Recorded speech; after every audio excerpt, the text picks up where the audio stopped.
जय सिया राम। सब सुख लहे तुम्हारी सरना, तुम रक्षक काहू को डरना। हनुमान जी की प्रसन्नता से सब संभव हो जाता है। भक्त जब हनुमान जी का पाठ करते हैं, उनके विग्रहों का दर्शन करते हैं, साथ ही कुछ जप अनुष्ठान करते हैं, तो ये हो नहीं सकता कि हनुमान जी कृपा ना करें। लेकिन कई बार ये होता है कि लोग पूछते हैं कि कब करेंगे कृपा। तो जब हमारा प्रेम बढ़ जाएगा, क्योंकि जितने ये कोशिश, ये कर्म कांड जो हम उपाय करते हैं, इसका मूल उद्देश्य तो यही है कि ये भक्ति प्रेम बढ़ जाए। इसलिए तो गोस्वामी तुलसीदास जी ने लिखा है कि जन्म जन्म मुनि जतन करावा, अंत समय मुख राम ना आवा। जतनों से, प्रयत्नों से, कोशिशों से हनुमान जी नहीं मिलते। हालांकि इस प्रक्रिया से गुजरने के बाद ही मिलते हैं, उनके प्रति ये प्रेम बढ़ता है। इसलिए हनुमान जी के प्रति प्रेम बढ़ जाए तो हो सकता है कि 40 दिनों की जगह चौथे दिन ही हनुमान जी कृपा कर दें और समस्त कार्य संपन्न हो जाएं। इसलिए जो भी हम उपाय करें, जो भी पूजा पाठ करें, हमारी कोशिश तो यही होनी चाहिए कि ये सिर्फ एक खाना पूर्ति ना हो, ये सिर्फ कर्मकांड भर बन के न रह जाए, बल्कि उनके प्रति हमारी भक्ति, विश्वास बढ़ जाए। कुछ महा उपायों की हम बात करेंगे।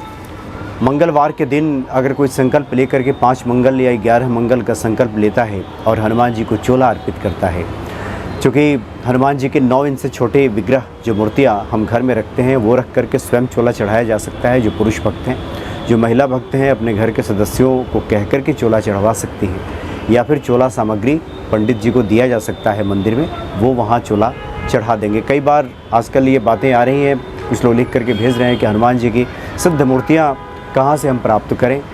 इस बाबत भी हनुमान भक्ति ट्रस्ट के द्वारा विचार किया जा रहा है कि इस पे क्या कुछ आगे किया जा सकता है। तो चोला अगर 11 मंगल या 5 मंगल का संकल्प लेकर के चढ़ाया जाए तो निश्चित तौर पे हनुमान जी की कृपा हमें प्राप्त हो जाती है। मंगलवार को घी में सिंदूर मिलाकर चोला चढ़ाएं और शनिवार को चमेली के तेल में चोला चढ़ाएं, तो इसका हमें शीघ्र फल प्राप्त होता है।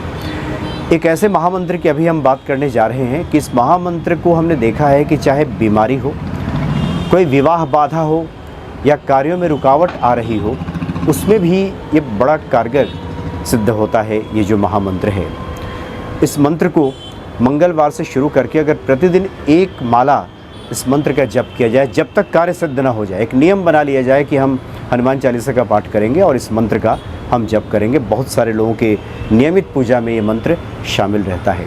तो रुद्राक्ष की माला से हनुमान जी का पूजन करके, धूप दीप आदि दिखा करके उनको मिष्टान या फल या फिर कोई मेवा मिष्टान कुछ भी अर्पित करके हनुमान जी को, और हनुमान चालीसा का पाठ करके राम नाम का सुमिरन करने के बाद रुद्राक्ष की माला से इस माला का कम से कम 1 माला, या फिर अगर समय है तो 5 माला, 7 माला, 11 माला का भी जप किया जा सकता है। कुछ लोग इसको 18,000 या 21,000 के संख्या के अनुसार भी जपते हैं। तो जितना हमारा समय है, मान लीजिए कि अगर 18,000 और 21,000 भी जपना है अगर, तो उसके लिए पहले ही संकल्पित हो जाए कि हम इतने दिनों तक जप करेंगे और इतने दिनों में इसको पूरा कर लेंगे।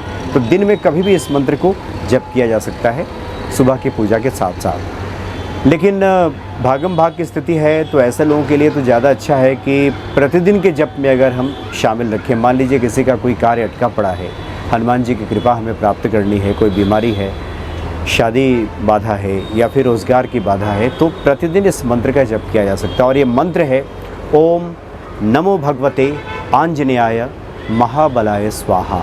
ओम नमो भगवते आंजनेयाय महाबलाय स्वाहा।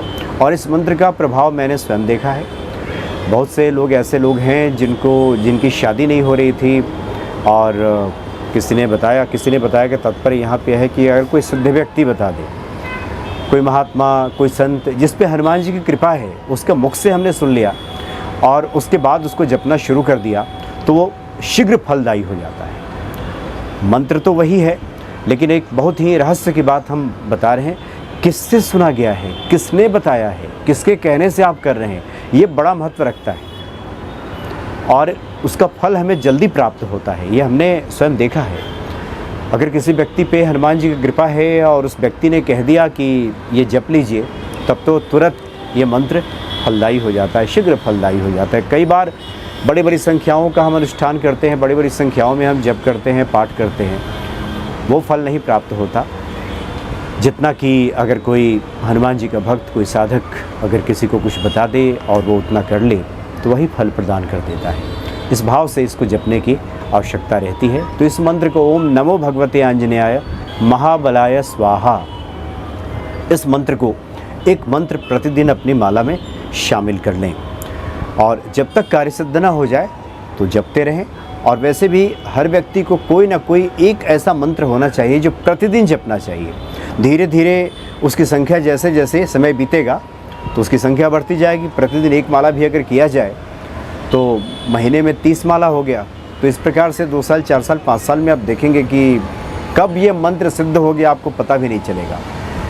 और इसमें कई सारे रुके कार्य जो हैं स्वयं के तो पूरे होंगे ही, अन्य लोगों के लिए भी वो व्यक्ति एक तरह से कहें तो पथ प्रदर्शक बन जाता है और उसकी वाणी पे भी हनुमान जी कृपा विराजमान हो जाती है। और जो कह दे किसी को कि आप ये कीजिए भला हो जाए तो उस व्यक्ति का भला हो जाता है, क्योंकि ये ईश्वर का स्वभाव है कि अपने भक्तों पे भी इतनी कृपा कर देते हैं कि वो भी अगर किसी को कुछ कह दे, कुछ आशीर्वाद दे दे, कोई मंत्र बता दे तो वो भी सिद्ध हो जाता है। और ये कई महात्माओं ने इस बात को कहा है कि कुछ लोग 100 पाठ हनुमान चालीसा कर रहे थे और बात नहीं बनी और किसी ने बता दिया कि 3 ही पाठ करो और इस 3 पाठ से ही उस व्यक्ति के सभी कार्य संपन्न हो गए।